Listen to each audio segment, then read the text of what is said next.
संतवर्य श्री योगीराज प्रभु शंकर महाराज, वंदन करुणी चरणी अर्पितो भक्तीचा सास. अतर्क्य लीला गाध महिमा मर्याद करणी, सदैव आम्ही नतमस्तक हो आपुल्याच चरणी. योगीराज श्री शंकर महाराज यांचं चरित्र, कार्य आणि त्यांचे विचार याविषयीचं जे काही चिंतन आहे ते आपल्या समोर मांडण्याचा मी प्रयत्न करते आहे. अखंड मंडलाकारं व्याप्तं येन चराचरं तत्पदं दर्शितं येन तस्मै श्री गुरवे नमः. खरं तर शंकर महाराज जे आहेत त्या शंकर महाराजांचं चरित्र हे अत्यंत अद्भुत आहे. शंकर महाराजांचं समाधी स्थान इथे पुण्यातच धनकवडीला आहे आणि पुण्यातल्या लोकांना ते काही नवीन नाही. एवढंच नाही तर शंकर महाराजांचं चरित्र देखील आपल्या सगळ्यांना बऱ्यापैकी माहित आहे.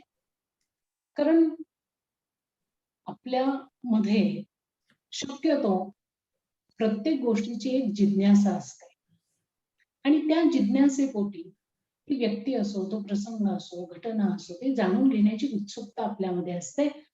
तीच उत्सुकता आपल्याला या संतांचं जीवनचरित्र, त्यांचं कार्य पाहण्यामध्ये सुद्धा सातत्याने त्यांच्यापर्यंत घेऊन जाते. म्हणून मी म्हटलं की शंकर महाराजांचं चरित्र तसं आपल्याला नवीन नाही. बऱ्याच लोकांनी शंकर महाराजांचं चरित्र वाचलं असेल, ऐकलं असेल आणि काही लोकांनी सांगितलंही असेल. मला या ठिकाणी शंकर महाराजांचं चरित्र सांगावं असं संध्याताईंनी सांगितल्यानंतर अतिशय आनंद झाला. याच्यापूर्वी देखील मी शंकर महाराजांवरती बोलले होते आणि खूप विस्ताराने बोलले होते. आज मात्र एका तासामध्ये त्यांचं संपूर्ण चरित्र आपल्या समोर मांडायचं आहे. वारंवार संतांचं चरित्र वाचावं, ऐकावं आणि सांगावं असं मला कायम वाटतं. ते एवढ्या करता वाटतं की ज्या ज्या वेळेला आपण संतांचं चरित्र वाचतो, ऐकतो किंवा सांगतो त्या प्रत्येक वेळेला ती व्यक्ती, ते संत आपल्या बरोबर असतात असं मला वाटतं. जेव्हा जेव्हा मी शंकर महाराजांचं चरित्र वाचते त्यावेळेला शंकर महाराज माझ्या समोर बसलेले आहेत, माझ्याकडे बघून निरागसपणे हसतायत, त्यांना आनंद होतोय असं मला कायम फिलिंग असतं. एवढंच नाही तर आज देखील असं वाटतंय की मी शंकर महाराजांचं चरित्र आपल्याला सांगण्याचा प्रयत्न करणार आहे खरा, पण तो सांगत असताना देखील अत्यंत मिश्किलपणे मी आज काय काय सांगणार आहे हे ऐकण्याकरता महाराज माझ्या समोर बसलेले आहेत. ही माझी महाराजांवरची असणारी अत्यंतिक श्रद्धा आहे. प्रत्येक संतांच्या विषयी आपल्या मनामध्ये श्रद्धा भाव हा तेव्हाच निर्माण होतो जेव्हा आपण त्यांच्या जवळ जाण्याचा प्रयत्न करतो. आणि त्यांच्या जवळ जाण्यासाठी सगळ्यात सोपं माध्यम आहे की त्यांच्या चरित्राचं वाचन करणं, ते ऐकणं, ते सांगणं. वारंवार वारंवार त्या गोष्टी आपण करत राहतो. तर सुरुवातीलाच मी या सकल संत विचारमंच जो आहे त्याचे आभार मानते की त्यांनी मला हा विषय दिला आणि पुन्हा एकदा महाराजांचं सानिध्य, संग मला प्राप्त करून दिलं त्यानिमित्त. आता वळूया आपल्या विषयात. शंकर महाराज जे आहेत त्यांना योगीराज असं म्हटलं जातं. योगीराज म्हणजेच ते महान असे योगी आहेत.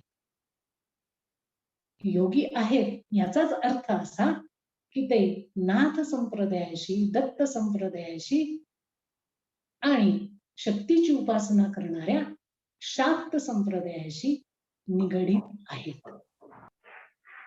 त्यांची योग साधना ही अद्भुतच आहे. आपल्याला कायम या संतांकडे पाहत असताना खूप वेगवेगळे प्रश्न पडतात की हे असंच कसं करू शकतात, तसंच कसं करू शकतात, हे असं कसं वागतात, त्यांच्या वागण्याचे अर्थ काय असतात, हे आपल्यासारख्या सर्वसामान्य बुद्धी असणाऱ्या लोकांना लवकर उमगत नाही. ते केव्हा उमगतात तर मला असं वाटतं की या संतांच्या चरणी ज्या वेळेला आपण नतमस्तक होतो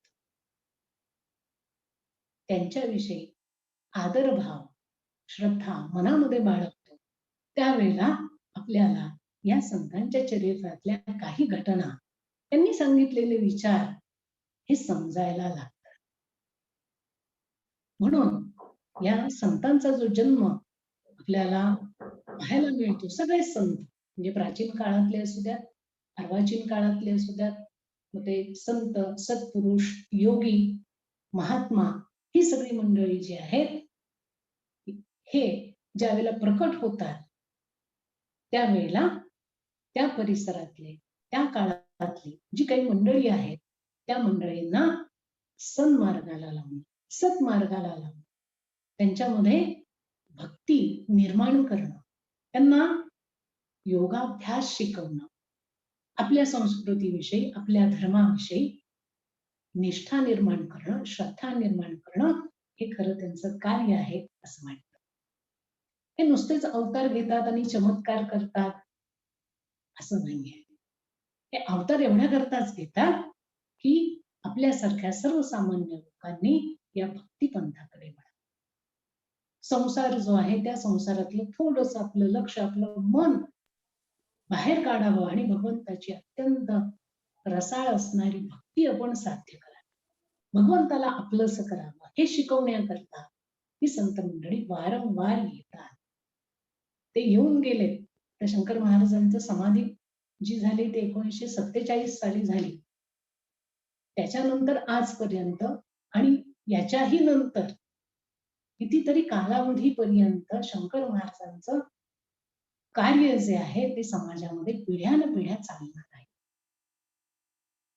म्हणून ज्या वेळेला संत प्रकट होतात, जन्म घेतात, ते केवळ एका सीमित कालावधीपुरतं किंवा सीमित लोकांपुरतं नसतं. त्याच्यातून अनंत काळपर्यंत समाजामध्ये वेगवेगळ्या प्रकारचे सामाजिक विचार, प्रबोधन हे देण्याचा ते प्रयत्न करत असतात. असे हे जे संत आहेत त्यांच्यापैकी शंकर महाराज हे योगी राजे, योग साधना करून सिद्ध झालेले, त्याचबरोबर भक्तीमध्ये रमलेले, आणि त्यांच्याजवळ जे जे लोक येतील त्या प्रत्येकाला आपपरभाव न ठेवता मनापासून प्रेम करणारे, असे हे योगीराज आहे. आजही अशी अनुभूती अनेक लोकांना त्यांच्या ठिकाणी येते. आज महाराज समाधीस्थ आहे, पण समाधीस्थ जरी असले तरी सुद्धा त्यांच्या भक्तांवरची त्यांची कृपा ही अपार आहे तशीच आहे, आणि ती कधीही कमी होणार नाही, कितीही कालावधी जाऊ द्या. तर अशा या शंकर महाराजांचं हे चरित्र आहे.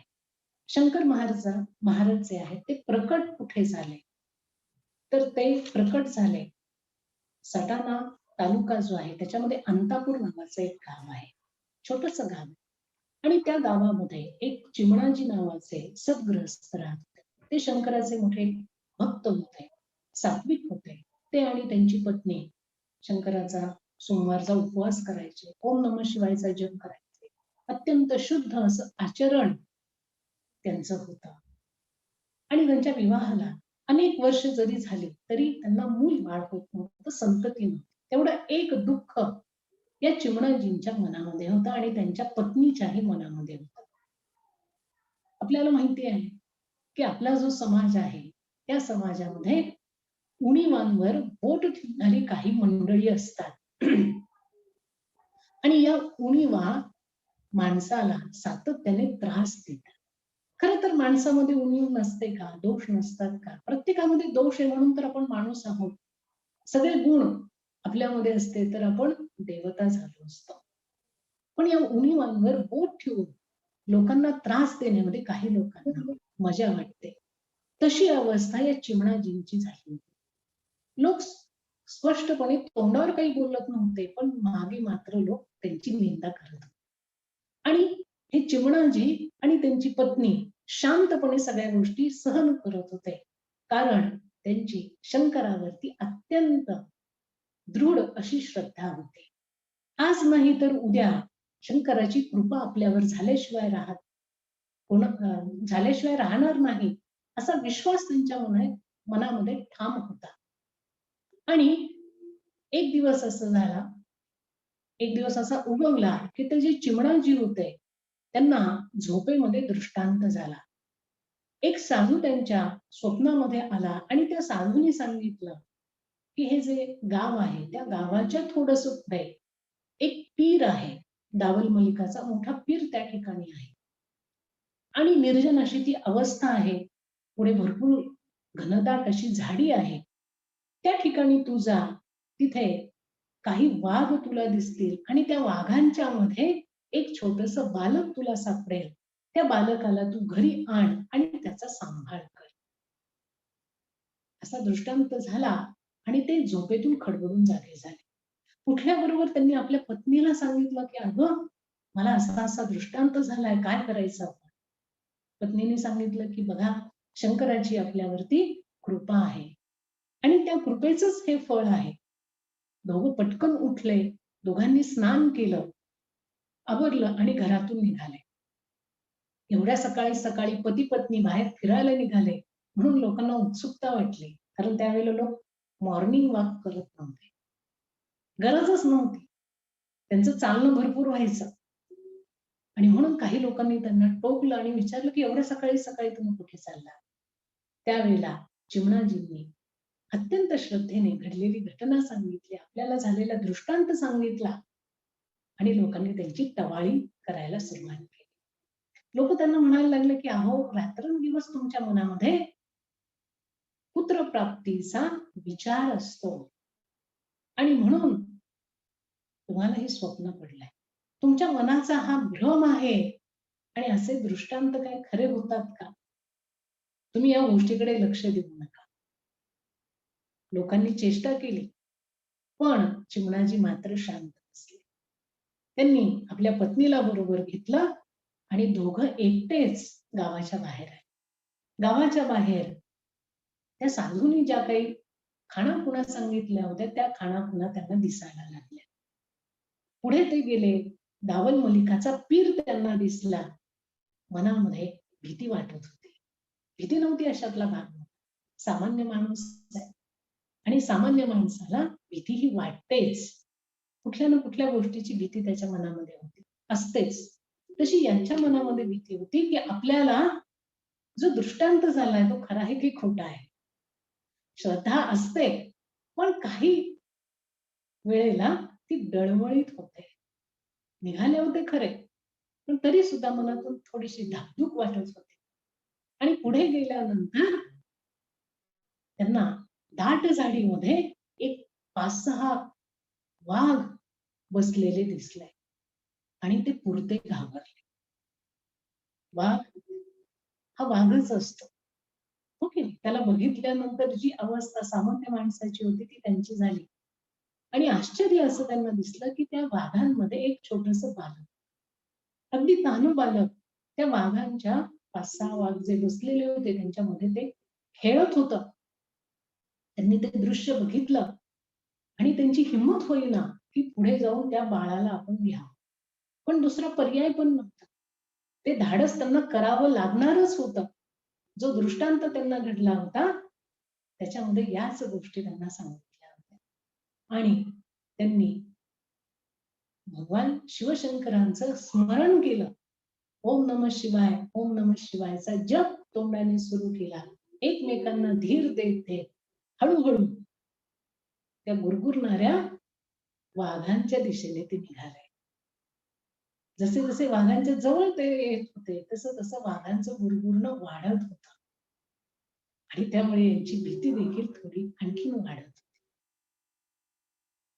वाघाच्या जवळ गेल्यानंतर आता आपल्या जीवनाचं काहीही होऊ द्या असा विचार करून त्यांनी पटकन त्या छोट्याशा बालकाला उचलून घेतलं. उचलून घेतलं, त्या वाघांनी त्यांच्याकडे बघितलं आणि हे दोघेही नवरा बायको त्या बालकाला घेऊन झप झप झप झप पावलं टाकत गावाच्या दिशेने निघाले. तिथून ते निघाले खरे, गावात आले. गावातली मंडळी वाटच बघत होती की मार मोठे सांगून गेले की आम्हाला दृष्टांत झालाय, स्वप्न पडलंय आणि छोटंसं बालक सापडणार आहे. बघूया आता काय होतंय ते. गेल्याबरोबर हातामध्ये बालक घेऊन ही दोघं पती-पत्नी गेल्यानंतर लोकांना आश्चर्याचा धक्का बसला आणि सगळ्यांची तोंड बंद झाली. त्या बाळाला आपल्या छातीजवळ घेतल्याबरोबर चिमणाची जी पत्नी होती, तिला अकस्मात वेदना आणि अनेक दिवसांचं तिचं अतृप्त असणारं मातृहृदय आज तृप्त झालं. तिच्या डोळ्यातून घळा-घळा अश्रू व्हायला लागले. चिमणाजींच्या आनंदाला पारावार राहिला नाही. भगवंताची अशी सुद्धा कृपा आपल्यावर होईल याची यत्किंचितही त्यांना कल्पना नव्हती. अचानक परमेश्वराने आपल्याला दिलेला हा प्रसाद आहे असं समजून ते दोघंही घरी आले. घरी आल्यानंतर सगळा गाव त्या बालकाला बघायला आला. ते बालक सुद्धा अद्भुत होतं, तेजस्वी होतं. सगळीकडे आश्चर्य व्यक्त केलं जाऊ लागलं. आणि एक गोष्ट आपल्या इथे लक्षात येते की हे जे बालक आहे त्यांचं नाव पुढे त्यांनी शंकर ठेवलं. कारण आपण शंकराची उपासना करतो. शंकराच्याच कृपा प्रसादाने हे बालक आपल्याला मिळालेलं आहे. म्हणून त्याचं नाव आपण शंकर ठेवूया असं या पती-पत्नींनी ठरवलं आणि या बालकाचा नामकरण विधी सागर संगीत त्यांनी साजरा केला. हे जे बालक आहे हे अयोनी संभव आहे. मातेच्या गर्भातून या बालकाचा जन्म झालेला नाही अशी नोंद शंकर महाराजांच्या चरित्रामध्ये आपल्याला पाहायला मिळते.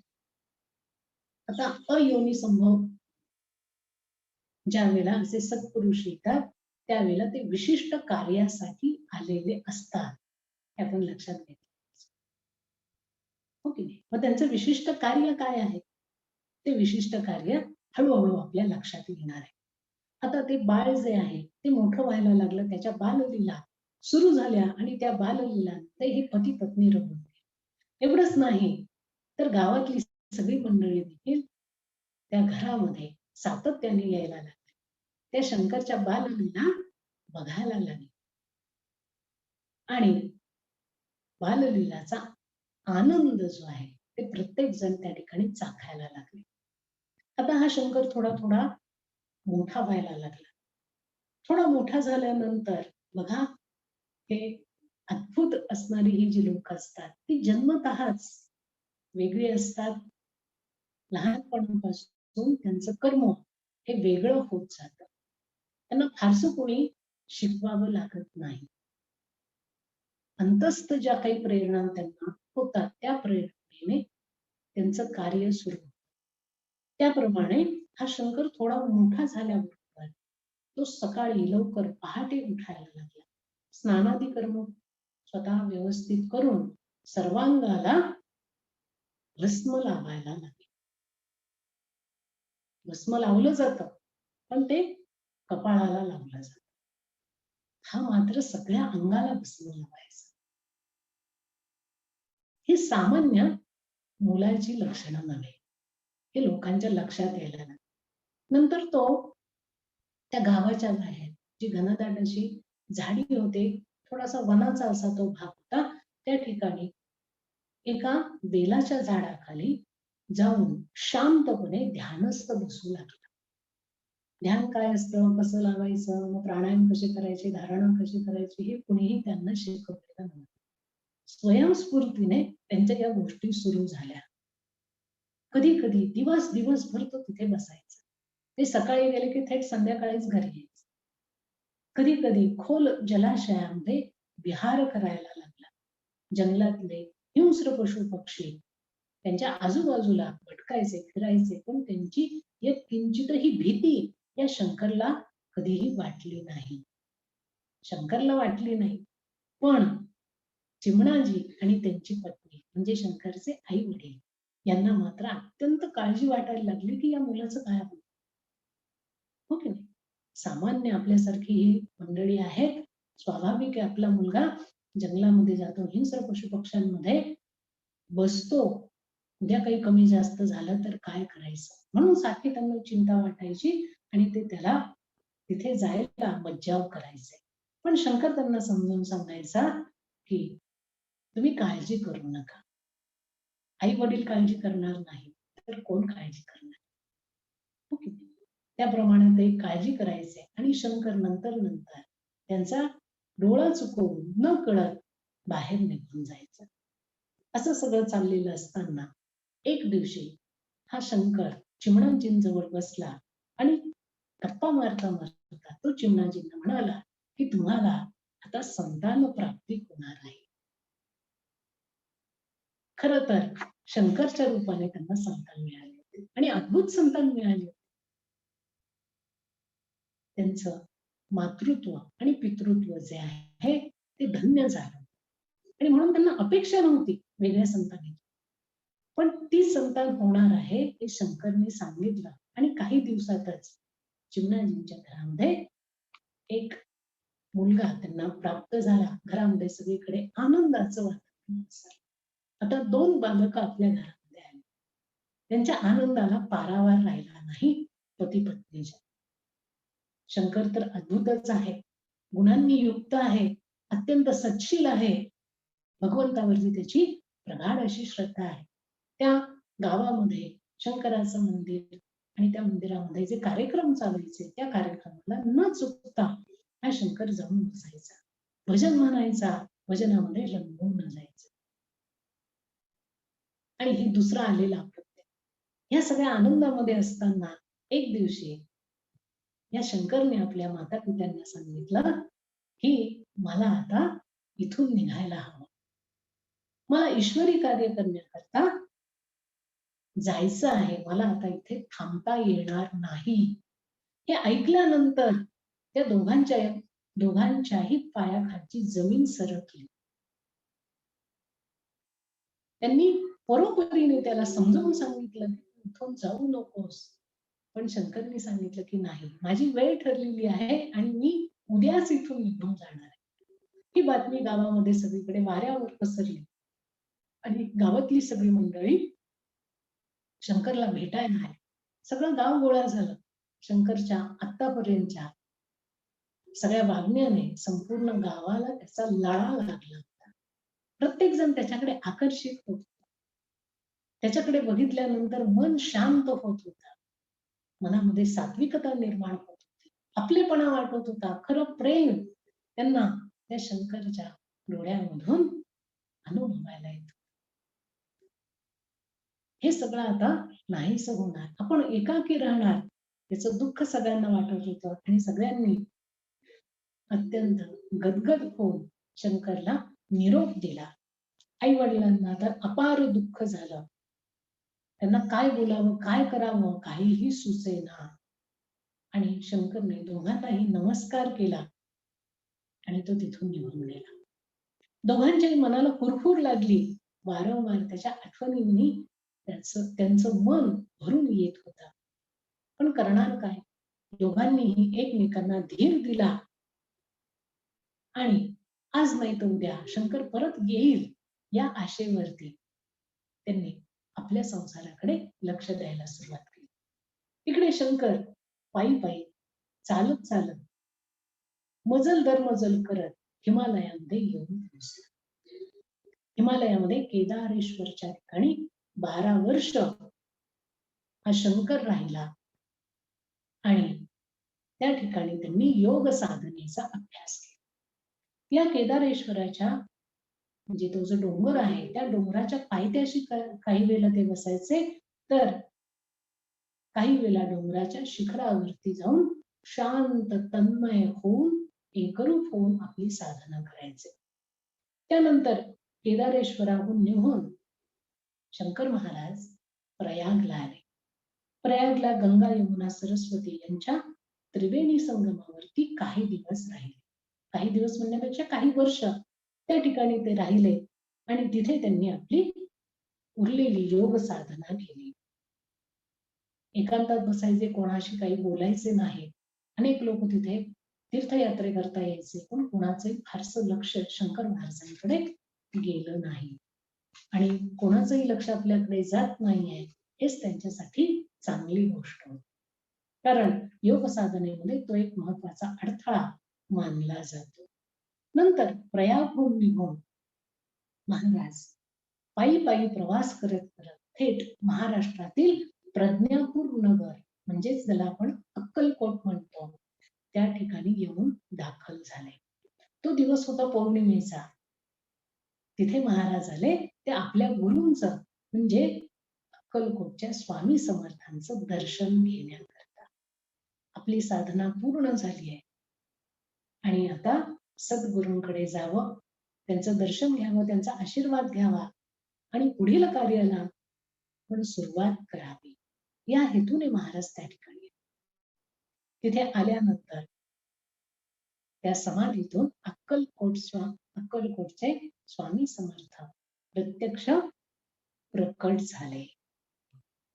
त्यांनी शंकर महाराजांना मिठी मारली. दोघांच्याही डोळ्यातून आनंदाश्रू वाहायला लागले. शंकर महाराजांच्या ठिकाणी अष्टसात्विक भाव जागृत झाले आणि ये हृदयची ते हृदय अशी अवस्था दोघांची झाली.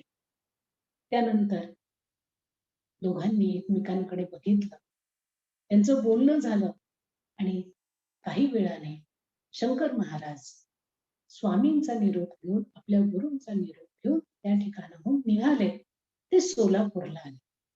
सोलापूरला दत्त चौक म्हणून एक ठिकाण आहे. त्या ठिकाणी शुभराय मठ आहे आणि त्या मठामध्ये जनार्दन महंत हे त्या मठाचे मुख्य अधिकारी होते आणि तिथली सगळी व्यवस्था ते पाहत होते.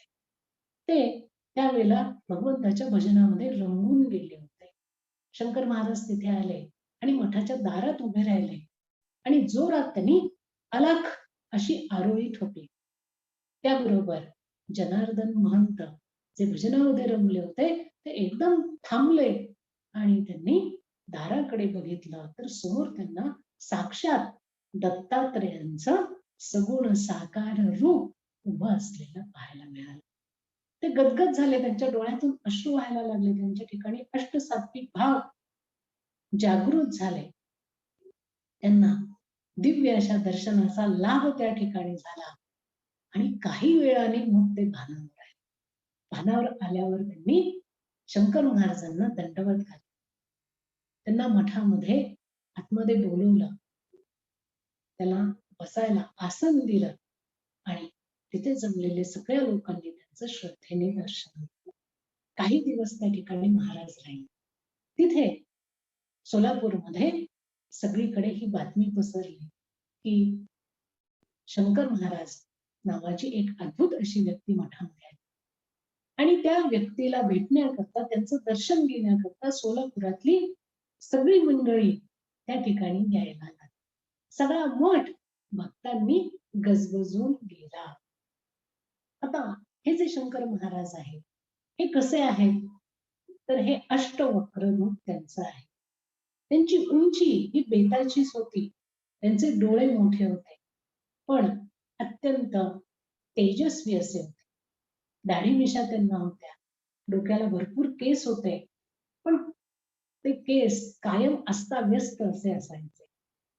अनेक प्रकारचं हास्य त्यांच्या मुखावरती प्रकट व्हायचं.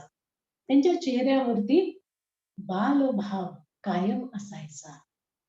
लहान मुलांचा जो एक निरागसपणा असतो तो निरागसपणा महाराजांच्या चेहऱ्यावरती कायम असायचा आणि लहान मुलांसारखे निरागसपणे ते हसायचे, हातवारे करायचे, बोबडं बोलायचे. आता ते बोबडं का बोलायचे तर एके ठिकाणी त्यांनी असा उल्लेख केलाय की स्वामी समर्थांनी म्हणजे त्यांच्या गुरूंनी त्यांच्या जिभेवरती महादेवाची छोटीशी पिंड ठेवली होती आणि गुरुमंत्राचा जप त्यांना करायला सांगितलं. ती पिंड जी आहे ती त्यांनी जिभेवर ठेवल्यामुळे आणि ती बरीच काळ ठेवली त्यामुळे त्या जिभेचा आकार जो आहे तो बदलला आणि त्यामुळे त्यांचे उच्चार जे आहेत ते स्पष्ट यायचे नाही. स्पष्टपणे ते काय बोलतात हे लवकर लक्षात यायचं नाही. तर ते त्याच्यामुळे झालंय असं त्यांनी स्वतः आपल्या भक्तांना सांगितलेलं आहे. आणि महाराज जे होते त्यांना चहा, भजी आणि मुगाची खिचडी ही फार आवडायची. ते स्वतः हे तिन्ही पदार्थ करायचे. कधी-कधी भक्तांच्या घरी गेल्यावर स्वतः चहा बनवायचे, कधी भजी तयार करायचे आणि आपल्या भक्तांना खाऊ घालायचे आणि कधी-कधी तर खिचडी तयार करायचे आणि सगळ्या भक्तांना स्वतःच्या हाताने ते वाढायचे. सगळ्यांना प्रसाद देऊन तृप्त करायचे. शंकर महाराज जे होते ते अजानुबाहू, त्यांचे हात गुडघ्यांच्या खाली यायचे. असे हे महाराज दिसायला खूप आकर्षक नव्हते. पण एकदा का त्यांच्यावर नजर पडली की माणूस तिथे खिळून राहायचा. काहीतरी त्यांच्यामध्ये अद्भुत आहे याची जाणीव त्यांना बघणाऱ्या प्रत्येकाला निश्चितपणाने निर्माण व्हायची. महाराज जे होते त्यांच्या हातामध्ये, हाताची जी बोटं होती त्या बोटांमध्ये कधी कधी सगळ्या बोटांमध्ये ते अंगठ्या घालायचे, कधी गळ्यामध्ये कंठा घालायचे, डोक्याला जरीचा पटका बांधायचे, कधी पितांबर नेसायचे, तर कधी पॅन्ट घालायचे, कधी धोतर घालायचे, कधी सदरा घालायचे, कधी नुसतं उपरणच ते अंगावरती घ्यायचे आणि कधी कधी शालही अंगावर घ्यायचे. म्हणजे एक विशिष्ट असा त्यांचा पोशाख ठरलेला नव्हता. जे जसं असेल तसं ते घालायचे आणि जितकं सहजतेने घालायचे तितक्याच सहजतेने ते काढून टाकूनही द्यायचे. त्याचा लोभ कधीही त्यांच्या मनामध्ये निर्माण झाला नाही. हो की नाही? अशी त्यांची अवस्था होती आणि अखंड प्रवास ते करायचे. अखंड प्रवास करायचे. केवळ महाराष्ट्रातच नव्हे, संपूर्ण भारतभर ते प्रवास करायचे. एवढंच नाही तर भारताच्याही बाहेर वेगवेगळ्या देशांमध्ये देखील महाराजांनी प्रवास केलेला आहे त्या काळामध्ये. आणि त्यांचे उल्लेख सगळे आपल्याला चरित्रामध्ये पाहायला मिळतात. तर असे हे महाराज अक्कलकोट, त्र्यंबकेश्वर असं करून पुण्याला आले. पुण्याला आल्यानंतर पुण्याला त्यांनी अनेक वर्ष वास्तव्य केले. पुण्याला राहिल्यानंतर पुण्याहून ते अनेक ठिकाणी जायचे, वेगवेगळ्या गावांना जायचे, भक्तांकडे जायचे, वेगवेगळ्या देवस्थानी जायचे, देवांचं दर्शन करून यायचे. पण पुण्याहून ते दुसऱ्या गावांमध्ये फार काळ राहिले नाही. आपलं वास्तव्याचं ठिकाण त्यांनी पुणे हेच कायम केलेलं होतं, निश्चित केलेलं होतं. आणि म्हणून सगळीकडे ते फिरायचे. पुण्यामध्ये आल्यानंतर लष्कर भागामध्ये एक हजरत बाबाजान नावाची एक मुसलमान स्त्री होती की जिचा एक योगाचा अभ्यास होता. ती स्त्री महाराजांना आई म्हणायची आणि तिच्या आग्रहाखातर लष्कर भागामध्ये महाराज काही दिवस राहिले.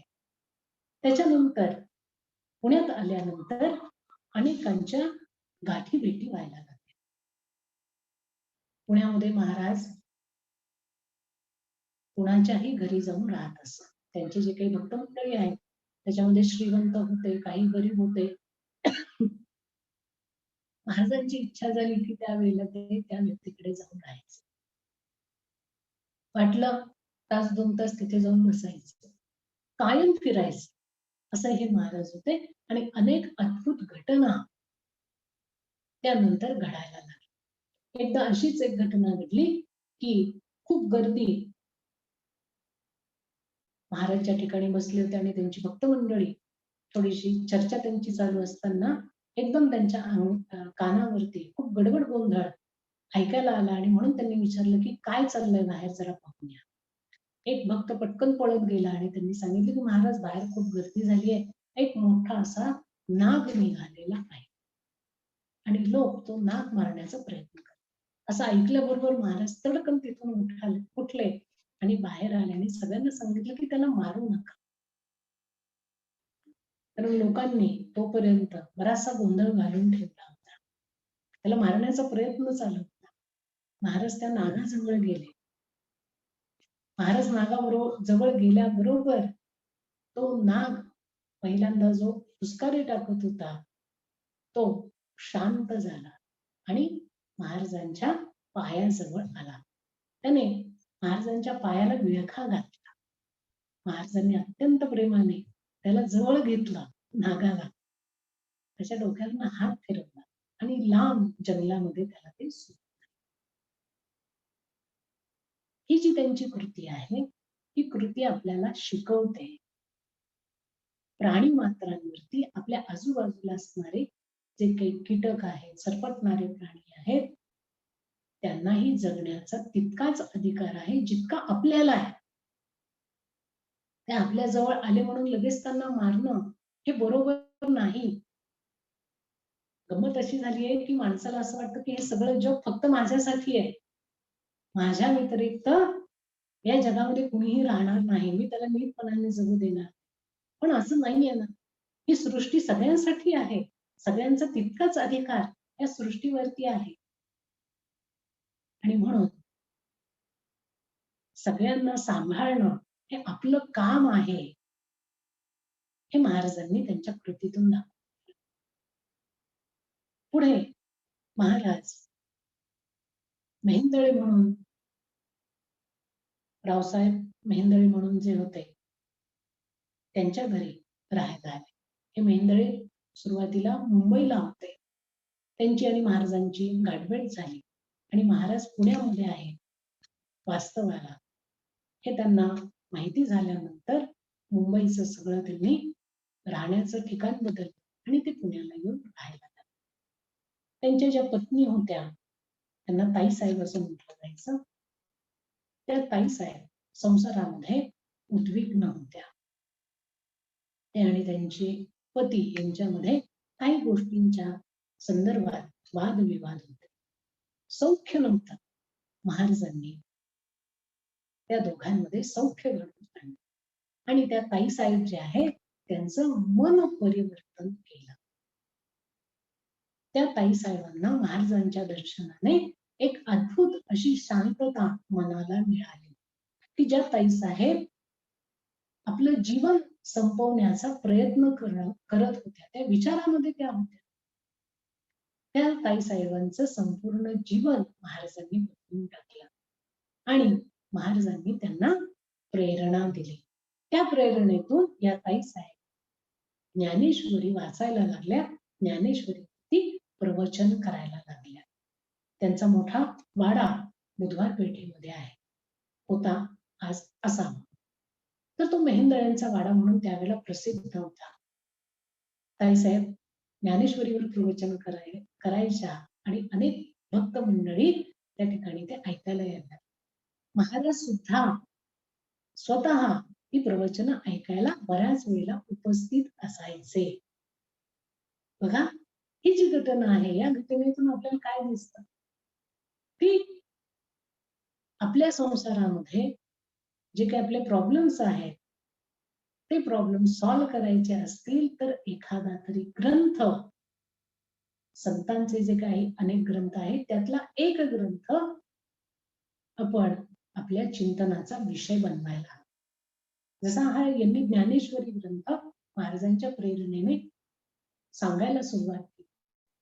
त्या ग्रंथाच्या चिंतनाने वाचनाने आपल्या मनामधली संसाराविषयीचे जे काही कटू अनुभव असतात, उद्विग्नता असते ती नाहीशी व्हायला लागते आणि मनाला समाधान मिळतं, शांतता मिळते, एक वेगळा उत्साह मनामध्ये यायला लागतो, संतांचा संग मिळतो, चांगले विचार आपल्या मनामध्ये स्फुरायला लागतात स्वतःकडे आणि संपूर्ण या विश्वाकडे बघण्याची एक वेगळी दृष्टी आपल्याला मिळते. एवढंच नाही तर आपण एखाद्या ग्रंथाचं चिंतन सुरू केलं तर त्याच्यातून प्रेरणा घेऊन इतरही लोक त्या दिशेने चालायला लागतात. तसंच या ताईसाहेब मंडळींच्या बाबतीत झालं. पुण्यातली अनेक मंडळी त्यांचं प्रवचन ऐकायला यायला लागली. लोक प्रवचन ऐकायला यायला लागल्यामुळे लोकांची मनोवृत्ती बदलायला लागली. भगवंताविषयीची भक्ती मनामध्ये रुजायला लागली. किती छोटी गोष्ट आहे बघा, हो की नाही? लोकांवरती टीका करत बसण्यापेक्षा लोकांना अभ्यास करायला, चिंतन करायला, चांगलं वाचन करायला, चांगले विचार मांडायला प्रवृत्त ज्यावेळेला आपण करतो, त्यावेळेला केवळ एक व्यक्ती नाही, तर समाजामध्ये परिवर्तन व्हायला लागतं. आणि हे महाराजांनी प्रत्यक्ष कृतीतून करून दाखवलं. त्यांना प्रेरणा दिली, की तुम्ही वाचा. आणि त्या प्रेरणेतून बराचसा समाज त्या ठिकाणी यायला लागला. समाज संघटन व्हायला लागलं. लोकांमध्ये आपल्या विचारांचं आदान-प्रदान व्हायला लागलं. आपुलकी वाढायला लागली. त्याचा परिणाम असा झाला, की पुढे अनेक सण आणि उत्सव या मेहेंदळे वाड्यामध्ये साजरे व्हायला लागले, की जसा गोकुळ अष्टमीचा उत्सव आहे. अनेक लोक त्या ठिकाणी यायचे, भक्तिभावाने यायचे आणि सगळे मिळून हे सण उत्सव आनंदाने साजरे करायचे. सगळ्यांच्या मनामध्ये भगवंताविषयीची भक्ती महाराजांनी निर्माण करायला सुरुवात केली होती. असे अनेक प्रसंग आपल्याला या ठिकाणी पाहायला मिळतात. मी पहिल्यांदाच म्हटलं, की महाराजांचं चरित्र हे अद्भुत आहे आणि प्रत्येक प्रसंग जो आहे तो म्हणजे त्याच्यावरती खूप काही बोलता येण्यासारखं आहे, चिंतन करता येण्यासारखं आहे आणि त्याच्यातून आपण काय घ्यायचं हा आणखीन एक वेगळा विषय आहे. तर महाराज जे आहेत ते पुण्यामध्ये देखील अनेक लोकांच्या घरी जात होते. पुण्याच्या बाहेरही महाराज वारंवार फिरत होते. कधी कोल्हापूरला जात होते, कधी नरसिंहवाडीला जात होते, कधी गाणगापूरला जायचे. तिथे 4-5 दिवस मुक्काम करायचे, पुन्हा तिथून यायचे. महाराजांचं आणखीन एक वैशिष्ट्य असं होतं, की महाराज कधीही एकटे कुठे गेले नाही. आपल्या बरोबर भक्तांना देखील घेऊन जायचे. बघा, भक्तांचं प्रारब्ध केवढं थोर आहे, की त्यांना महाराजांचा सत्संग लाभायचा. महाराज अनेक गोष्टी त्यावेळेला बोलायचे, सांगायचे, सहजतेने सांगायचे. उपदेश किंवा प्रवचन म्हणून सांगायचे नाही. बोलता बोलता अनेक गोष्टी महाराज त्यांना सांगायचे. त्याचा लाभ त्यांना व्हायचा. महाराजांचा सत्संग मिळायचा आणि तीर्थयात्रा व्हायच्या. भगवंताची जी स्थानं आहेत, त्या ठिकाणी जाऊन उत्तम दर्शनही महाराजांच्या कृपेने त्यांचं व्हायचं. आणि हे सातत्याने महाराज करायचे. महाराज कधीही शांतपणे बसले असं व्हायचं नाही. आणि त्यांच्या मनात आलं, की महाराज निघायचे. तर अशा पद्धतीने महाराजांचं फिरणं चालू होतं. लोकांना भेटणं चालू होतं. एकदा महाराज जोगेश्वरीचं जे मंदिर आहे, तिथे एक छोटंसं दुकान आहे. दुकान होतं आणि त्या दुकानामध्ये एका गोणपाटावरती एक फकीर बाबा कायम बसायचे. एकदा महाराजांना काय वाटलं, महाराज त्या फकीराला भेटायला गेले. तो फकीर अत्यंत दिसायला सामान्य होता. अंगावरती मळकट असं धोतर होतं, जुनाट नेहरू शर्ट होता आणि त्याच्यावरती जॅकेट घातलेलं होतं. डोक्यावरती टोपी पण होती. वरून जरी अत्यंत सामान्य असं त्यांचं रूप असलं, तरी आतून मात्र आत्मानंदामध्ये तो फकीर कायम रममाण असायचा आणि हे महाराजांना माहिती होतं. आणि म्हणून महाराज त्या फकीराजवळ येऊन बसले. दोघांनी एकमेकांचे हात हातामध्ये घेतले आणि शांत बसले. बघा, यांनी आपल्यासारखा संवाद केला नाही. प्रकट संवाद यांचा झाला नाही. यांचा संवाद जो झाला तो मूक संवाद झाला. मूक संवाद, केवळ हातामध्ये हात त्यांनी घेतले. एकमेकांच्या नजरेला नजर त्यांनी लावली आणि त्यांचं बोलणं पूर्ण झालं. महाराजांबरोबर काही भक्त मंडळी आली होती. ते हे सगळं बघत होते, की महाराज आले काय, त्या फकीराच्या जवळ बसले काय, त्याचा हात हातात घेतला काय, काय चाललं काही कळेना. नंतर महाराज त्या भक्त मंडळींना, त्यांच्या बरोबर जे आले होते त्यांना उद्देशून म्हणाले, की तुम्हाला तुरी अवस्था पाहायची असेल तर या फकीर बाबांकडे बघा. हे जर एकदा बोलायला लागले तर अलौकिक असं तत्वज्ञान यांच्या मुखातून प्रकट होईल, एवढा यांचा अधिकार आहे. हे ऐकल्यानंतर त्यांच्या बरोबरची सगळी भक्त मंडळी जी होती ती अवाक होऊन गेली आणि त्या फकीर बाबांकडे आता वेगळ्या नजरेने बघायला लागले. हो की नाही? सामान्य माणसाचा स्वभावच असं असतो की तो समोरच्याकडे बघत असताना त्याचं रंग रूप, त्याचे कपडे, त्याने कुठले दागिने घातलेत, काय केले, परफ्यूम लावलाय, याच्यावरनं तो सगळ्या गोष्टी बघत असतो. ही व्यक्ती कशी असेल, काय असेल. पण ती व्यक्ती मनाने कशी आहे, तिची बुद्धिमत्ता कशी आहे, आत्मस्वरूप तिचं कसं आहे, हे माणसाला बघता येईल. त्याच्यासाठी धारणा लागते, त्याच्यासाठी पात्रता लागते आणि त्याच्यासाठी शंकर महाराजांसारखे जे संत आहेत, त्यांचा संग लागतो. त्याशिवाय या गोष्टी होत नाही. हो की नाही? थोडा वेळ फकीर बाबा आणि महाराज एकत्र बसले. नंतर दोघंही उभे राहिले. दोघांनी एकमेकांना कडकडून मिठी मारली आणि महाराज तडकन तिथून निघून गेले. नंतर गंमत अशी झाली, की त्या फकीर बाबांविषयी महाराजांनी जे काही उद्गार काढले ते सगळ्या पुण्यामध्ये पसरले आणि मग लोक येऊन त्यांना प्रश्न विचारायला लागले. तर ते सगळे प्रश्न लोकांचे जे होते ते आपल्या सांसारिक जीवनातले होते. माझ्या मुलाचं काय होईल, मुलाचं लग्न होईल का, त्याला मुलगा होईल का, मुलीचं काय होईल, कसं होईल, याच्या पलीकडे माणूस जात नाही. आणि त्याच्याकरता या योगी लोकांचा उपयोग करून घेतला जातो. ते जे फकीर होते ते या सगळ्या गोष्टींना कंटाळले आणि एक दिवशी तिथून बाहेर पडले. ते परत कोणालाही दिसले नाही. ते कुठे गेले, काय गेले हे कोणालाही कळलं नाही. आता महाराजांचे पुण्यामध्ये जे काही भक्त होते त्याच्यामध्ये मामा ढेकणे हे अत्यंत प्रेमळ असे सद्गृहस्थ. त्यांची घरची परिस्थिती बेताचीच होती. पण महाराजांवरती अतिशय प्रेम त्यांचं होतं आणि त्यांचं ते शुद्ध स्वरूपाचं प्रेम महाराजांनी ओळखलं होतं आणि म्हणून महाराज त्यांच्या घरी सुद्धा कायम येऊन बसायचे. कायम येऊन बसायचे. त्यांच्या घरी जी भाजी भाकरी असेल ती अत्यंत आनंदाने महाराज खायचे. मला हेच पाहिजे, मला तेच चालत नाही, असं कधीही महाराजांनी म्हटलं नाही. म्हणणारच नाही. हे सत्पुरुष असतातच असे. ओके. तर हे जे मामा ढेकणे होते यांच्या घरी एक अत्यंत श्रीमंत सर चुनीलाल मेहता म्हणून महाराजांना भेटायला आले आणि ते वेगवेगळी साधना करत होते आणि त्यांना साक्षात श्री विष्णूंचं दर्शन आपल्याला व्हावं अशी मनामध्ये इच्छा होती. आणि ती इच्छा महाराजांना भेटल्यानंतर, महाराजांचं दर्शन घेतल्यानंतर पूर्ण झाली.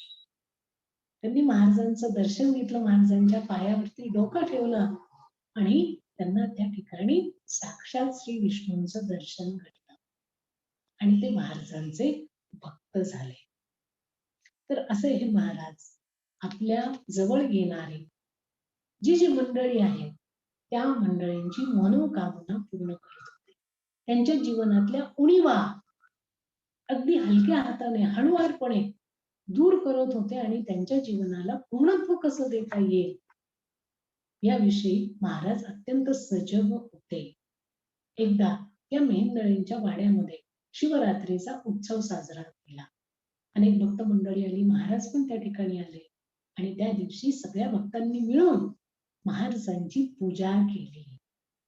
महाराज प्रत्यक्ष शंकराचंच रूप आहे असं समजून त्यांनी पूजा केली आणि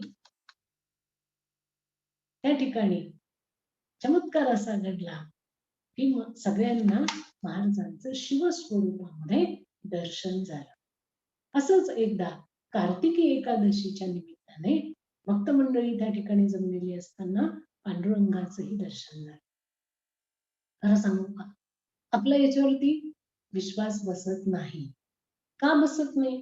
कारण आम्ही अभ्यासक आहोत पण आम्ही साधक नाही. आम्ही चिकित्सकपणे अभ्यास करतो प्रत्येक गोष्टीचा, आम्ही तर्क लावतो वेगवेगळ्या प्रकारचे, पण आम्ही साधना करत नाही, आम्ही भक्ती करत नाही, आम्ही योग साधण्याचा प्रयत्न करत नाही आणि म्हणून हे सगळ्या गोष्टी ज्या आहेत त्या आम्हाला चमत्कार वाटतात, अशक्य कोटीतल्या वाटतात, पण या अशक्य कोटीतल्या नाहीत. योग मार्गाने महाराजांनी स्वतःचं ब्रह्मत्व जे आहे ते सिद्ध केलेलं होतं. अहम ब्रह्मास्मी ही अनुभूती घेतल्यानंतर जेवढी काही भगवंताची रूप आहेत त्या प्रत्येक रूपामध्ये महाराज आपल्या भक्तांना दर्शन देऊ शकत होते. आणि तेच त्यांच्या चरित्रामधल्या वेगवेगळ्या प्रसंगांमधून आपल्याला पाहायला मिळेल. महाराजांनी कोणाला दत्ताच्या रूपात दर्शन दिलं, कोणाला रामाच्या रूपात दिलं, कोणाला भगवतीच्या रूपात दिलं, कुणाला विष्णूच्या रूपामध्ये दिलं आणि त्यांची मनोकामना श्रीकृष्णाच्या रूपामध्ये देखील दर्शन झालेलं आहे 2-3 भक्तांना. हे खोटं असू शकतं का? हा मनाचा भ्रम असू शकतो का? नाही, हा भ्रम नाहीये. हे महाराजांच्या ठिकाणी असणारं योग सामर्थ्य आहे. आणि हे दर्शन महाराजांनी का दिलं? हे एवढ्याकरता त्यांनी दिलं की मी ब्रह्मस्वरूप आहे. त्या ब्रह्मस्वरूपाच्या जवळ ज्या वेळेला आपण जातो त्यावेळेला आपण त्याची भक्ती करावी आणि त्या भक्तीने प्रसन्न होऊन त्यांच्या आशीर्वादाने, त्यांच्या कृपेने त्या मार्गापर्यंत आपण जावं, त्यांची भक्ती आपण साध्य करावी. ओके, सगळे संत जे आहेत ते आपल्याला याच गोष्टी शिकवतात. त्यांना आपल्या सामर्थ्याचं प्रदर्शन करायचं नसतं, त्यांना हे दाखवून द्यायचं असतं की योग साधनेच्या निमित्ताने, भक्तीच्या निमित्ताने एक सर्वसामान्य माणूस देखील ह्या सगळ्या गोष्टी साध्य करू शकतो. त्याच्यामध्ये फार मोठ्या गोष्टी नाहीत आणि तेच आपण आपल्या जीवनामध्ये करायला हवं. हे वारंवार महाराज सांगत होते, आपल्या वागण्यातून पटवून देत होते. महाराज बघा, जिथे जिथे जात होते, जिथे जिथे त्यांचे भक्त होते त्या प्रत्येकाच्या मनामध्ये काय चाललं आहे, त्या मनाची अवस्था काय आहे हे सुद्धा जाणत होते. महाराज एकदा नगरला गेले होते आणि त्यावेळेला हैदराबादला त्यांचा एक शिष्य होता. तो शिष्य देवाची पूजा करत असताना त्याच्या मनामध्ये असा विचार आला की मी खूप मोठा भक्त आहे. महाराजांनी नगरला असताना ती गोष्ट जाणली, म्हणजे बघा त्यांचं मन किती सूक्ष्म होत असत. एका क्षणात त्यांच्या मनाने वेध घेतला की अमुक एका भक्ताच्या मनामध्ये विकल्प निर्माण झालेला आहे आपल्या भक्तीविषयी, आपल्या सामर्थ्याविषयी. आणि नगरहून तडक महाराज निघाला ते हैदराबादला गेल्याबरोबर त्यांच्या त्या भक्ताला अत्यंत आश्चर्य वाटलं की महाराज कसे काय आले. त्यांनी स्वागत केलं आणि महाराजांनी सांगितलं की पाणी गरम करायला ठेवा, मला स्नान करायचं. भरपूर पाणी गरम करायला ठेवा आणि पाणी गरम केलं. पाणी नुसतं गरम करायचं नाही सांगितलं, तर ते उकळायला सांगितलं महाराजांनी की ते उकळलं पाहिजे, इतकं पाणी गरम करा. आणि पाणी उकळायला लागल्यानंतर महाराजांना सांगितलं की पाणी सांगितल्याप्रमाणे उकळतं आहे. महाराज बसले आणि महाराजांनी सांगितलं की ते उकळतं पाणी माझ्या अंगावर घाला. कोणाची हिंमत होईना. हे काय करतायत महाराज, आमच्या हातून काय चूक झाली. महाराजांनी पुन्हा आदेश दिला की ते उकळतं पाणी माझ्या अंगावर घाला. लोकांनी घाबरत घाबरत ते पाणी महाराजांच्या अंगावर घातलं. महाराजांचं स्नान झालं आणि उरलेलं जे उकळतं पाणी होतं त्या पाण्याने त्यांनी भक्ताला सांगितलं की चल तू आता त्या उकळत्या पाण्याने आंघोळ कर. तू स्वतःला फार मोठा योगी समजतोस, मोठा भक्त समजतोस ना, तर मला आंघोळ करून दाखव. आणि मग त्याच्या लक्षात आलं की अरे, आपला अहंकार दूर करण्याकरता महाराज इथपर्यंत आले आहेत. मग महाराजांनी त्याला समजून सांगितलं की बाबा, तुझ्या मार्गावर चाललेला आहे त्या मार्गावरती तुझ्याच मनामध्ये जे काम, क्रोध, लोभ, अहंकार, मत्सर, द्वेष हे मोठे शत्रू बसले, त्याच्यापासून सावध राहायला. नाही तर आतापर्यंत केलेली भक्ती योग साधना ही पूर्णपणे वाया जायला वेळ लागणार नाही. त्यानंतर महाराज आपले जे गुरु आहेत स्वामी समर्थ अक्कलकोटचे, त्यांच्या दर्शनाकरता देखील वारंवार जायचं. ज्या ज्या वेळेला महाराजांना आपल्या गुरूंचं स्मरण व्हायचं त्या त्या वेळेला महाराजांचं मन भरून यायचं, डोळ्यामध्ये अश्रू उभे राहायचे आणि वारंवार महाराज तिथे जायचे, त्यांचं दर्शन घ्यायचे. महाराज आपल्या बरोबरच्या लोकांना सांगायचंय की स्वामी समर्थ माझी आई आहे, अत्यंत वात्सल्याने, अत्यंत प्रेमाने, अत्यंत आत्मीयतेने स्वामींनी माझा सांभाळ केलाय, मला घडवलंय, मला ज्ञान दिलंय. आणि म्हणून शंकर महाराज स्वामी समर्थांना मालक म्हणायचे की ते माझे मालक आहेत, माझ्या जीवनाचे मालक. मी माझं सर्वस्व त्यांच्या ठिकाणी अर्पण केलेलं आहे. माझं जीवन, माझी वाणी, माझं कर्म, माझं कर्तृत्व जे काही असेल ते सगळ्याच्या सगळं स्वामींमुळे आहे. ते माझे मालक आहेत, मी त्यांचा सेवक आहे. आणि सेवकाप्रमाणे शंकर महाराज स्वामी समर्थांची सेवा देखील करायचे. हा सगळा प्रकार चाललेला असताना महाराजांचं फिरणंही एका बाजूला चालू होतं. फिरत असताना गावोगावी महाराजांचे भक्त जमायचे, एकत्र यायचे, वेगवेगळे उत्सव महाराज त्या निमित्ताने सुरू करायचे. कुठे रामनवमीचा उत्सव, कुठे गोकुळ अष्टमीचा उत्सव, कुठे संतांचे उत्सव महाराजांनी मुद्दामहून सुरू केले. काही ठिकाणी यज्ञ याग देखील महाराजांनी सुरू केले की जेणेकरून लोक एकत्र येतील, लोकांवरती चांगले संस्कार होतील, चांगले विचार होतील, निर्माण होतील आणि चांगलं कर्म लोकांच्या हातून घडायला लागेल. असं सगळं चाललेलं असताना सन 1930 मध्ये महाराजांनी देह ठेवण्याचा मनोदय प्रकट केला की माझं आता काम झालेलं आहे आणि मी आता देह ठेवू इच्छितो.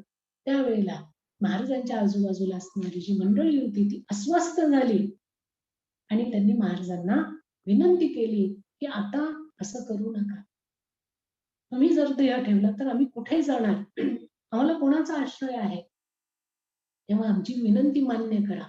मग महाराजांनी सांगितलं की दर 17 वर्षांनी ही वेळ येते, ठीक आहे, या वेळेला मी हा विचार या ठिकाणी थांबवतो, पण याच्यानंतर 17 वर्षांनी मी देह ठेवणार आहे.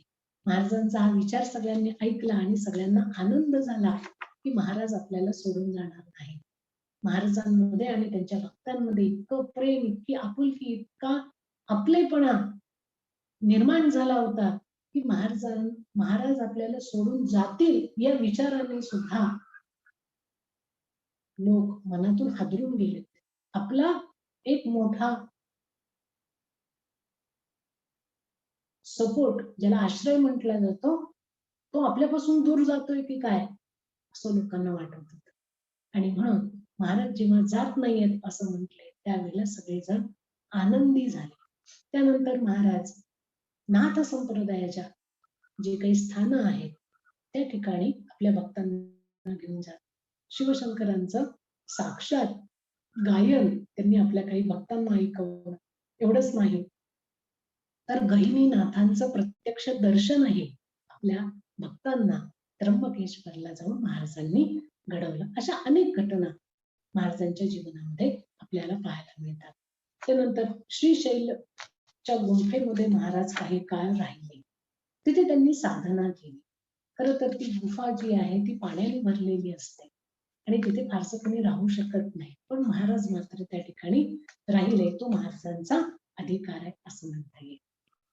दरम्यानच्या काळामध्ये राजकीय क्षेत्रातले, सामाजिक क्षेत्रातली अनेक मंडळी, मोठी मोठी मंडळी देखील महाराजांच्या सानिध्यात आणि ज्यांचा अध्यात्मावरती विश्वास नाही अशा लोकांनी महाराजांना भेटल्यानंतर त्यांचा अध्यात्मावरती विश्वास बसायला लागला. ठीक आहे, मधला जो कालावधी होता त्याच्यामध्ये इंग्रजी शिक्षण घेतलेली जी काही मंडळी होती त्यांचा आपली संस्कृती, कर्मकांड, अध्यात्म याच्याविषयीचे जे विचार होते ते थोडेसे विपरीत झाले. त्या विचारांपासून ही मंडळी थोडीशी दूर गेल्यासारखी झाली.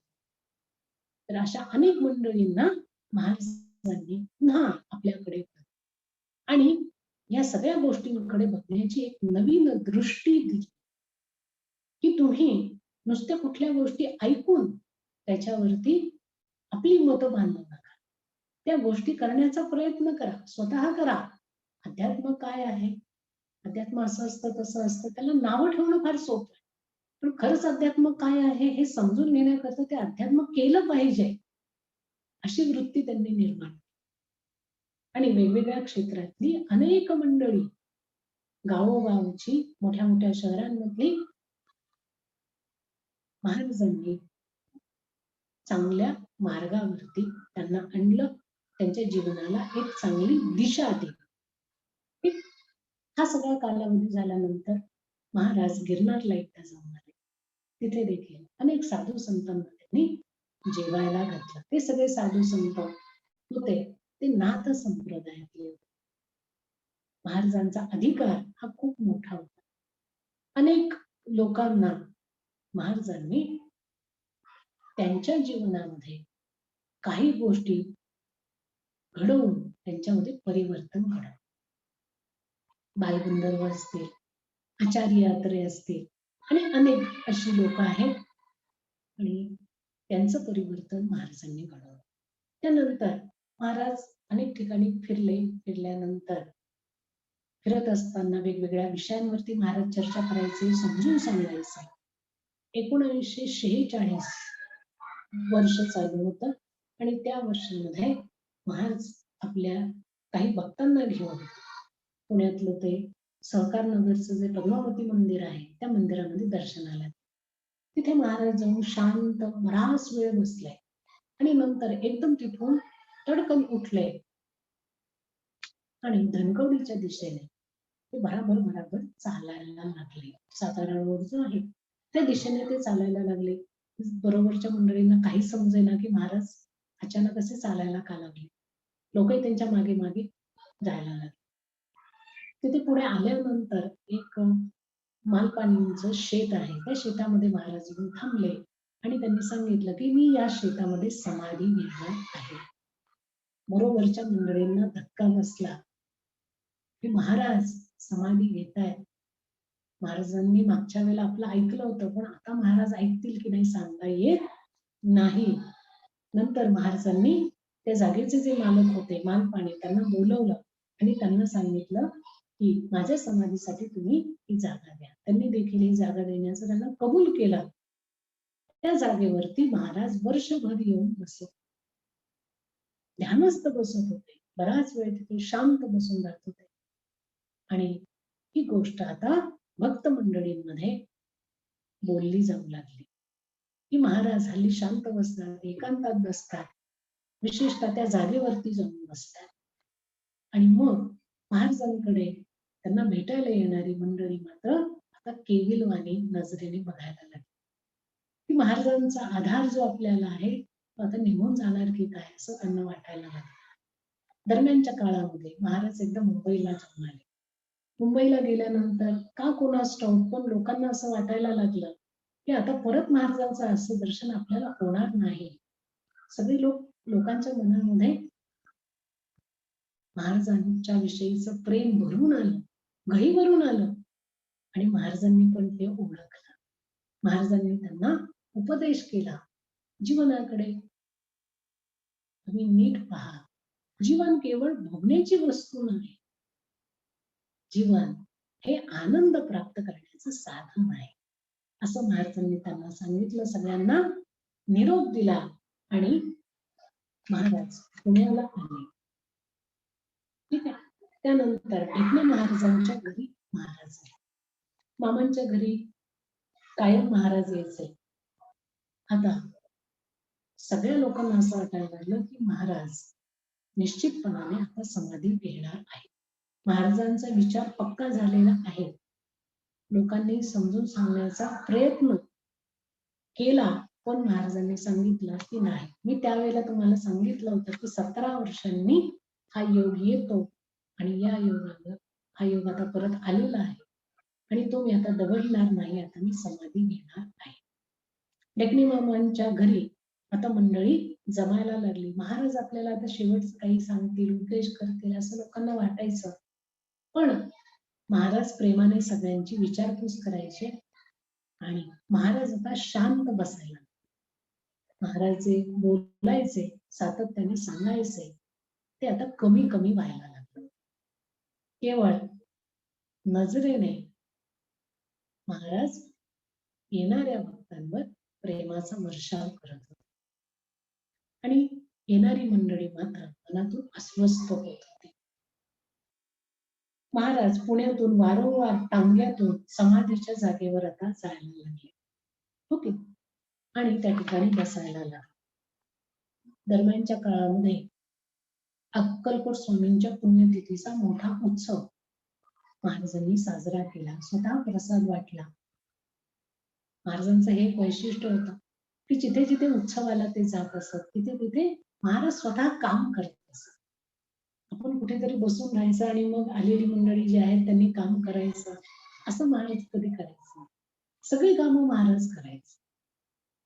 तसं महाराजांनी सगळ्यांना प्रसाद वाटला, सगळ्यांबरोबर बोलले, बसले आणि त्यावेळेला मात्र त्यांनी सांगितलं की आता मी हे जे आपले कपडे आहेत ते आता जुने झाले आहेत आणि ते आता बदलायला हवे. ठीक आहे? म्हणजे हे जे शरीर आहे हे आता जीर्ण झालंय, हे आता टाकून देण्याची वेळ आली आहे, असं सूचित विधान महाराजांनी केलं. आणि नंतर समाधीचा दिवस जो महाराजांनी अष्टमीचा ठरवला तो जवळ यायला. सप्तमीचा दिवस उगवला, महाराज उठले. डेक्कनी मामांच्या घरीच महाराज होते. तिथे ते चहा पिले, त्यांनी आपलं मौन सोडलं.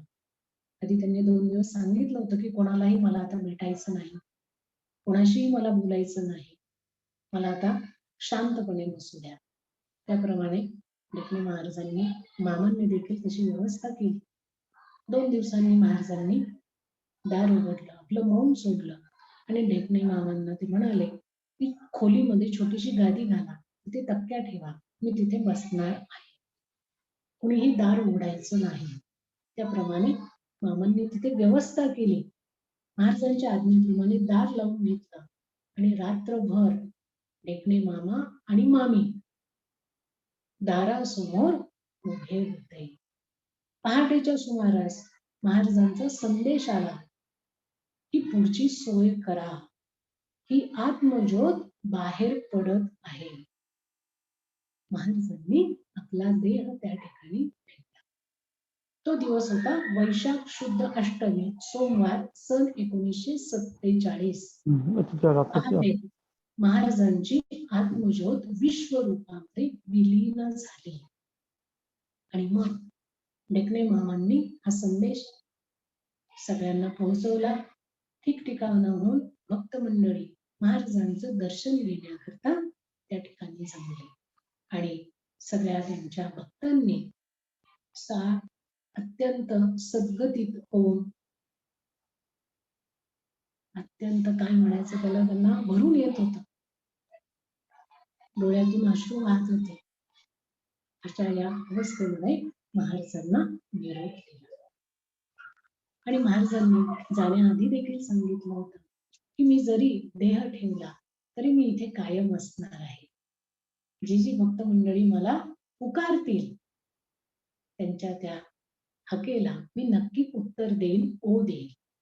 आणि महाराज गेल्यानंतर, म्हणजे त्यांनी समाधी घेतल्यानंतर, अनेक भक्त मंडळींना महाराजांनी प्रत्यक्ष दर्शनही दिलं आहे, मार्गदर्शनही केलेलं आहे.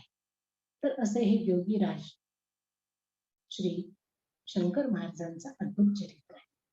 तर हे चरित्र म्हणजे त्यांच्या जीवनाचा पट आहे. महाराज प्रकट झाले, महाराजांनी योग साधना केली, महाराजांचा प्रवास, महाराजांचा जनसंपर्क, त्या जनसंपर्कातून भक्ती, योग, साधना याविषयी लोकांना त्यांनी प्रवृत्त केलं समाज प्रबोधन केलं. लोकांमध्ये कर्मकांडाविषयी जो एक आत्यंतिक आस्थेचा विषय असतो त्याला देखील महाराजांनी फाटा दिला. आणि कर्मकांडापेक्षा माणसाचं मन किती महत्वाचं आहे, भक्ती किती महत्वाची आहे, श्रद्धा किती महत्वाची आहे ते आपण पाहायला हवं, हे महाराजांनी शिकवलं. महाराजांनी कधीही कोणाच्याही बाबतीत कुठलाही भेदभाव केला नाही. ना स्त्री पुरुष असा भेदभाव केला, न जाती धर्माचा, न वंश वर्णाचा कुठलाही भेदभाव महाराजांनी केला नाही. महाराजांकडे सगळ्या वर्णाचे, सगळ्या जातीचे लोक येऊन बसायचे, महाराजांची भक्ती करायचे. त्यांच्या चरित्रामध्ये तर उल्लेख आहे, अनेक मुसलमान भक्त त्यांचे होते आणि ते त्यांना पुराणामधल्या ज्या काही गोष्टी त्यांना कळत नाहीत ते महाराजांना विचारायला यायचे आणि महाराज त्यांना कुराणातले ते जे आयता असतात त्यांना आपण श्लोक म्हणतो तर ते म्हणून दाखवायचे, म्हणजे बोलायचे आणि त्यांचे नीट अर्थ सांगायचे. इस्लाम म्हणजे काय, पैगंबर त्यांची इच्छा काय होते, त्यांनी हा इस्लाम धर्म का निर्माण केला, हे सगळं महाराज त्यांना शिकवत होते. किंवा वेगवेगळ्या ठिकाणी जे काही कार्यक्रम चालायचे त्या कार्यक्रमामध्ये जर कोणी भेदभाव करत असेल तर महाराज ते खपवून घेत असतात. तर असं हे महाराजांचं अद्भुत चरित्र आहे. खरं तर बोलण्यासारखं खूप काही आहे, पण वेळेची मर्यादा आपल्याला आहे. आता महाराजांचं जे कार्य आहे ते सामाजिक स्वरूपाचं आहे, धार्मिक स्वरूपाचं आहे, सांस्कृतिक स्वरूपाचं आहे, आध्यात्मिक स्वरूपाचं आहे. वाङ्मयीन स्वरूपाचं कार्य महाराजांचं नाही. महाराजांनी कुठलाही ग्रंथ लिहिला नाही, पण आपल्या आचरणातून, आपल्या विचारांमधून महाराजांनी लोकांना घडवलं. पिढीच्या पिढी महाराजांनी निर्माण केली. महाराजांनी दत्त संप्रदाय, शाक्त संप्रदाय, शैव संप्रदाय, वैष्णव संप्रदाय यांच्यामध्ये जे काही मतभेद होते ते सगळे मतभेद मिटवून टाकले आपल्या आचरणात. जसं आपण मगाशी बघितलं की त्यांनी वेगवेगळ्या रूपामध्ये लोकांना दर्शन दिलं. त्यांना दाखवायचं हेच आहे की परब्रह्म हे एकच आहे. तुम्ही ज्या दृष्टीने त्याच्याकडे पाहता त्या दृष्टीने तुम्हाला त्याचं दर्शन. म्हणून शिव आणि पांडुरंग हे वेगळे नाही, दोघंही एकच आहे. दत्त आणि भगवती वेगळे नाही, दोघंही एकच आहे. रूप फक्त वेगळं आहे, तत्व मात्र एक आहे आणि ते तत्व आपण जाणण्याचा प्रयत्न केला पाहिजे, हे महाराजांनी शिकवलं आपल्या आचरणातून. म्हणून त्यांनी वाङ्मय निर्माण केलेलं आहे. धार्मिक काम त्यांचं जर आपण बघितलं तर आपल्या धर्मामध्ये जे सण आहेत, उत्सव आहेत, जयंत्या आहेत, त्या सगळ्या आपण साजऱ्या केल्या पाहिजे असा महाराजांचा आग्रह होता आणि महाराजांनी स्वतः अनेक ठिकाणी उत्सव सुरू केले. संतांविषयी तर महाराजांच्या मनामध्ये अत्यंतिक श्रद्धा होती.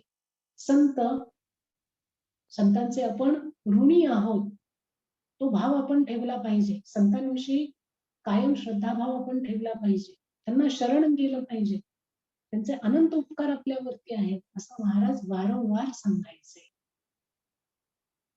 संतांचं वाङ्मय वाचलं गेलं पाहिजे. संतांनी जी भक्ती केली ती भक्ती नामस्मरणाच्या रूपामध्ये, भजनाच्या रूपामध्ये आपण करू शकतो, हे महाराज आपल्या भक्तांना शिकवायचे. एवढंच नाही तर महाराज स्वतः देखील भजनामध्ये रमून जायचे, इतके रमायचे भजन करताना की त्यांना देहभान ते विसरून जायचे. हे प्रत्यक्ष त्यांनी करून दाखवलेलं आहे. सामाजिक कार्य म्हटल्याप्रमाणे त्यांनी समाजामध्ये कुठलाही भेदभाव केला नाही, कुठेच नाही.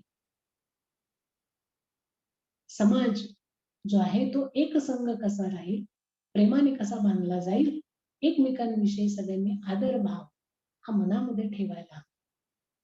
प्रत्येकाला एकमेकांची गरज ही असतेच, हे महाराजांनी आपल्या वागण्यातून सगळ्यांना शिकवलेलं आहे. आणि आध्यात्मिक कार्य त्यांचं जे आहे की अध्यात्म नेमकं काय आहे हे आपण समजून घेतलं पाहिजे. धार्मिकता आणि आध्यात्मिकता याच्यामध्ये फरक आहे. आध्यात्मिकतेमध्ये योग आहे वेगवेगळ्या प्रकारचे, आणि त्या योगांचा नीटपणाने अभ्यास कसा करावा हेही महाराजांनी अनेक वेळेला बोलण्यातून आपल्या भक्तांना सांगितलेलं आहे.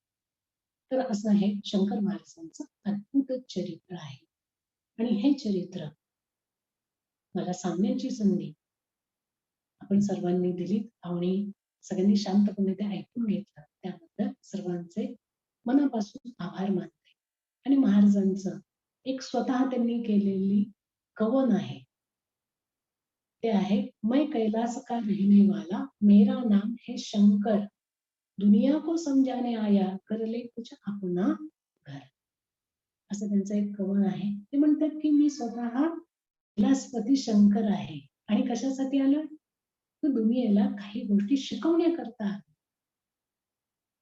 काय शिकवायचंय मला? की आपल्यामधले जे दोष आहेत ते आपण दूर करावे. आत्मस्वरूपाचा ध्यास आपण घ्यावा, तिथपर्यंत आपण जाऊ. त्याच्याकरता भक्ती योग हे मार्ग आहेत. आणि हे जर आपण केलं नाही तर आपलं जीवन व्यर्थ आहे हे शिकवण्याकरता, सर्वसामान्य लोकांना सांगण्याकरता, त्यांना त्याचा अनुभव देण्याकरता मी या ठिकाणी आलोय, असं शंकर महाराजांनी म्हटलेलं आहे.